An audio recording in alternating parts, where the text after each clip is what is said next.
80% से ज्यादा मामलों में कोरोना के मरीज को या तो कोई सिम्टम नहीं होते या बहुत मामूली से सिम्टम होते हैं, जैसे मामूली बुखार, मामूली खांसी। ऐसे लोगों को अस्पताल में भर्ती होने की बिल्कुल जरूरत नहीं है। आप अपने घर में रह के अपनी देखभाल कर सकते हैं। घर में रह के क्या क्या करना है, क्या क्या एहतियात बरतनी है, इसके लिए हमने ये वीडियो बनाया है। बस एक बात का ख्याल रखना, घबराना नहीं है। इनमें से ज्यादातर लोग कोरोना से आराम से ठीक हो जाते हैं।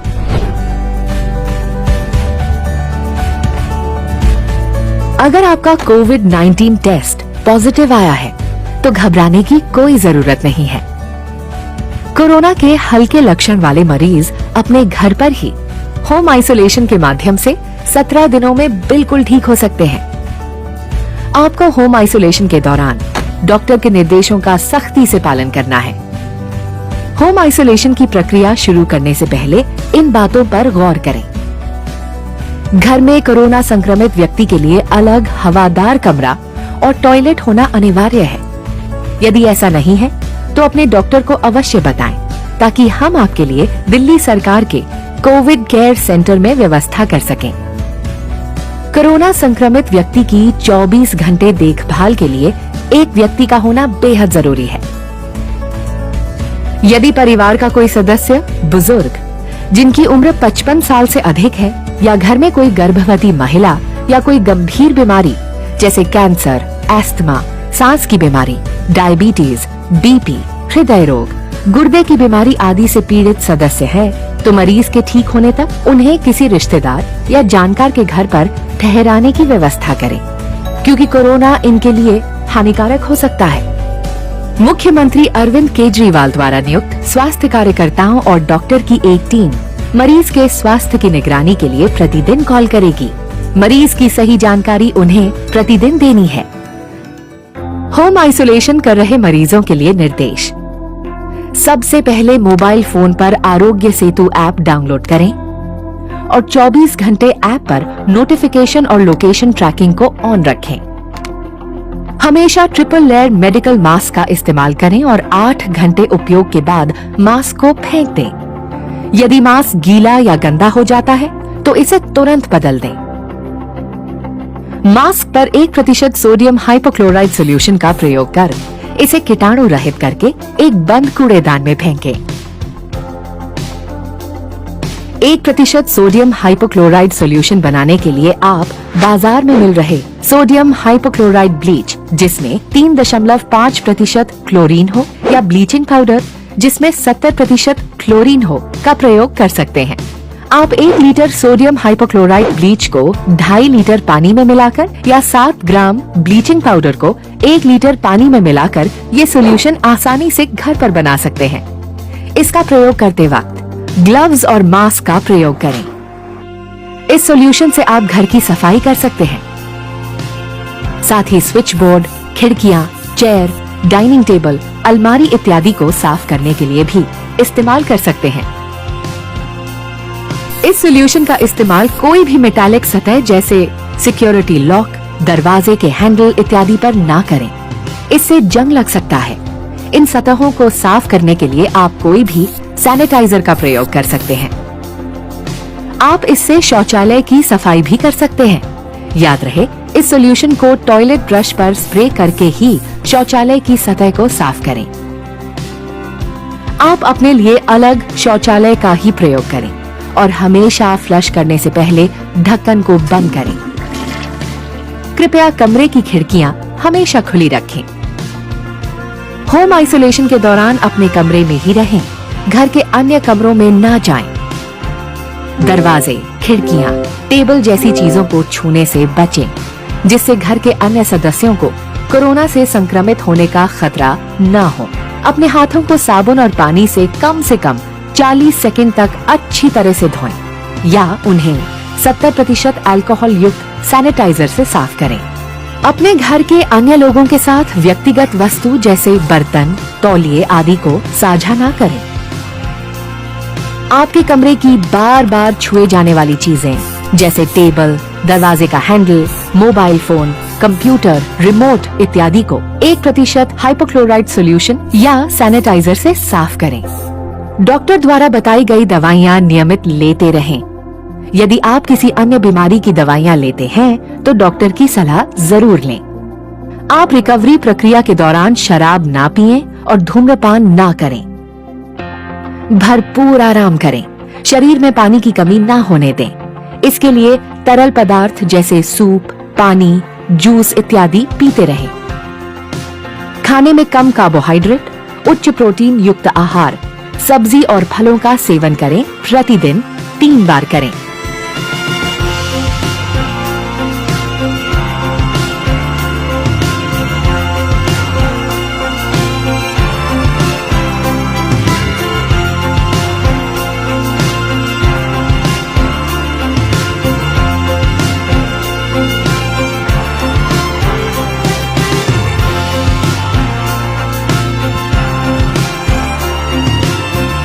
याद रहे, होम क्वारंटीन की प्रक्रिया शारीरिक अलगाव है, भावनात्मक अलगाव नहीं। परिवार के सदस्यों और दोस्तों के साथ फोन व वीडियो कॉल पर संपर्क में रहें। अपने पसंदीदा शोज देखें, किताबें पढ़ें या कंप्यूटर पर गेम्स खेलें। अपने स्वास्थ्य की निगरानी स्वयं ही करें। विशेष रूप से प्रतिदिन तापमान में बढ़ोतरी या अन्य लक्षणों के दिखने पर तुरंत डॉक्टर को जानकारी दें। देखभाल कर्ता के लिए निर्देश। अपने मोबाइल फोन पर आरोग्य सेतु ऐप डाउनलोड करें और 24 घंटे ऐप पर नोटिफिकेशन और लोकेशन ट्रैकिंग को ऑन रखें। देखभाल कर्ता शारीरिक स्वस्थ हो और उसकी उम्र 24 से 50 वर्ष के बीच होनी चाहिए। आपको डायबिटीज, बीपी, हृदय रोग, अस्थमा, फेफड़ों या लिवर का रोग जैसी कोई बीमारी ना हो, या आप इम्यूनो कॉम्प्रोमाइज्ड, गर्भवती और कैंसर पीड़ित भी ना हो। आपको हमेशा फोन द्वारा हमारे स्वास्थ्य कार्यकर्ताओं के संपर्क में रहना होगा। मरीज के साथ एक ही कमरे में हो तो ट्रिपल लेयर मेडिकल मास्क का प्रयोग अवश्य करें और उपयोग के दौरान मास्क के सामने वाले भाग को ना छुएं। यदि मास्क गीला या गंदा हो जाता है तो उसे तुरंत बदलें। मास्क को हमेशा पीछे से खोलें और डिसइंफेक्ट करें। मास्क को हमेशा बंद कूड़ेदान में ही फेंकें। मरीज या मरीज के वातावरण के संपर्क में आने के बाद हाथों को अच्छे से धोएं। ध्यान रहे कि हाथों को साबुन और पानी से कम 40 सेकंड तक धोना है या फिर अल्कोहल युक्त सैनिटाइजर का उपयोग करें। हाथ धोने के बाद पेपर टॉवल, टिश्यू या साफ तौलिए से हाथों को पोंछें और जब तौलिया गीला हो जाए तो उसे बदल दें। मरीज की देखभाल के समय हमेशा मास्क, डिस्पोजेबल ग्लव्स और प्लास्टिक एप्रन पहनें। एप्रन को हमेशा साफ रखें और सोडियम हाइपोक्लोराइड सॉल्यूशन से साफ करें। ग्लव्स पहनने से पहले और उतारने के बाद हाथों को जरूर धोएं। मरीज के थूक, लार या छींक के सीधे संपर्क में आने से बचें। कोरोना संक्रमित व्यक्ति द्वारा उपयोग की गई वस्तुएं जैसे बर्तन, तौलिया या बेडशीट के सीधे संपर्क में आने से बचें।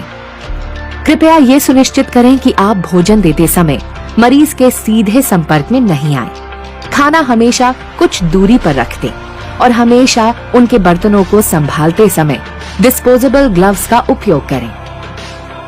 मरीज द्वारा उपयोग हुए बर्तनों को साबुन या डिटर्जेंट से साफ करें और साफ करते वक्त डिस्पोजेबल ग्लव्स पहनें। बर्तनों को फिर से उपयोग किया जा सकता है। मरीज द्वारा उपयोग किए जाने वाले वस्तु जैसे कपड़े, तौलिए, बेडशीट की सफाई या हैंडलिंग करते समय ट्रिपल लेयर मेडिकल मास्क और डिस्पोजेबल ग्लव्स का उपयोग करें। मरीज के कपड़े, बिस्तर, तौलिए को अलग करें और 60 से 90 डिग्री सेल्सियस गर्म पानी व डिटर्जेंट से धोएं। अगर वॉशिंग मशीन है तो उन कपड़ों को अलग से धोएं और धूप में अच्छे से सुखा लें। मरीज के कमरे, बाथरूम और शौचालय की सतहों को रोजाना कम से कम 1 बार साफ करें। सफाई के लिए पहले घरेलू साबुन या डिटर्जेंट का उपयोग करें। इसके बाद 1% सोडियम हाइपोक्लोराइड सॉल्यूशन से डिसइंफेक्ट करें। आप खुद भी डॉक्टर की सलाह अनुसार दवाई लें। मरीज के करीबी संपर्क में रहने वालों को प्रतिदिन शरीर के तापमान के साथ अपने स्वास्थ्य की निगरानी करना अनिवार्य है। अगर वे कोविड-19 के किसी भी लक्षण को पाते हैं तो इसकी तुरंत रिपोर्ट करें। होम आइसोलेशन के पहले दिन से मरीज के ठीक होने तक ये कोशिश करें कि घर का कोई सदस्य घर से बाहर ना निकले। अपने रिश्तेदारों या पड़ोसियों से अनुरोध करें कि वो आपकी जरूरत की चीजें जैसे दूध, सब्जी, फल इत्यादि खरीद कर आपके दरवाजे पर रख दें। अन्यथा इन चीजों को आप होम डिलीवरी के माध्यम से भी खरीद सकते हैं। स्वयं और अपने परिवार की सुरक्षा के लिए इन नियमों का सख्ती से पालन करें। मरीज अपने स्वास्थ्य की निगरानी कैसे करें? दिन में 2 बार, सुबह और रात, या कभी आपको बुखार महसूस होता है तो स्वास्थ्य परीक्षण जरूर करें। आश्रित मरीजों के मामले में देखभाल करने वाले तापमान चेक कर सकते हैं। प्रतिदिन अपनी पल्स दिन में 2 बार 1 मिनट के लिए जांचें। मरीज या देखभाल करने वालों द्वारा पल्स की जांच के लिए अपनी तर्जनी और मध्यम उंगलियों को अपनी कलाई, अंगूठे के आधार पर रखें। 1 मिनट तक गिने कि आप कितने बीट्स महसूस करते हैं। आप 30 सेकंड तक बीट्स गिनकर उस संख्या को 2 से भी गुणा कर सकते हैं। जांच के बाद तापमान, पल्स रेट और कोई अन्य लक्षण को एक कॉपी पर समय और तारीख के साथ नोट करें तथा मेडिकल टीम को रोजाना बताएं। अगर आपका तापमान 100 डिग्री फ़ारेनहाइट से ज्यादा या पल्स 100 बीट्स प्रति मिनट से अधिक हो तो कृपया अपने स्वास्थ्य कार्यकर्ता से तुरंत संपर्क करें। बुखार के अलावा कोविड-19 के लक्षणों के लिए सतर्क रहें। इन संकेतों के मिलते ही डॉक्टर की सलाह पर मरीज को हॉस्पिटल ले जाना पड़ सकता है। सांस लेने में कठिनाई, छाती में लगातार दर्द या दबाव, मानसिक भ्रम, होठों या चेहरे का नीला पड़ जाना, यदि उक्त लक्षण दिखें तो कृपया अपने स्वास्थ्य कार्यकर्ता से तुरंत संपर्क करें। पड़ोसियों के लिए खास निर्देश। यदि आपकी बिल्डिंग में कोई कोरोना मरीज होम आइसोलेशन में है तो बिल्कुल चिंता करने की जरूरत नहीं है। आपको सिर्फ कुछ सावधानियां बरतनी है जिससे आप अपने और अपने परिवार को कोरोना से सुरक्षित रख सकते हैं। बिल्डिंग के अक्सर छुए जाने वाले कॉमन एरियाज जैसे सीढ़ियों की रेलिंग या लिफ्ट के बटन इत्यादि को प्रतिदिन 2 बार 1% सोडियम हाइपोक्लोराइड सॉल्यूशन से सैनिटाइज करें। अगर आपके पड़ोस में कोई होम आइसोलेशन में है तो उनसे संपर्क में रहें और उनका मनोबल बढ़ाएं। जब तक वो ठीक न हो तब तक उनकी मदद करें और उनके जरूरत का सामान दरवाजे के बाहर रख दें। पैसे की लेन देन डिजिटल पेमेंट्स द्वारा या मरीज के ठीक होने के बाद ही करें। रिकवरी प्रक्रिया और परीक्षण। होम आइसोलेशन के मरीज लक्षणों के शुरुआत के 17 दिनों के बाद और अगर 10 दिन तक बुखार न हो तो अपना होम आइसोलेशन खत्म कर सकते हैं। 17 दिनों के बाद हमारी टीम आपके लक्षणों की जांच करके आपको औपचारिक तौर पर बताएगी कि आप होम आइसोलेशन खत्म कर सकते हैं या नहीं। होम आइसोलेशन के अंत में लैब टेस्ट करवाने की जरूरत नहीं है। कृपया बताए गए सभी निर्देशों का पालन सख्ती और ईमानदारी से करें और अपने स्वास्थ्य की अच्छी देखभाल करें। हम आपके बेहतर स्वास्थ्य एवं देखभाल के लिए हर पल तत्पर हैं। तो अगर आपको कोरोना हो गया है लेकिन कोई सिम्टम्स नहीं है या मामूली से सिम्टम्स हैं तो आप अपने घर पे रह के अपनी देखभाल कर सकते हैं। इस वीडियो में जो बताया गया है उसका पूरी तरह से पालन करें और घबराना नहीं है। हम दिल्ली वालों ने बड़े बड़े काम किए हैं, इस बार कोरोना को भी मिलके हराएंगे।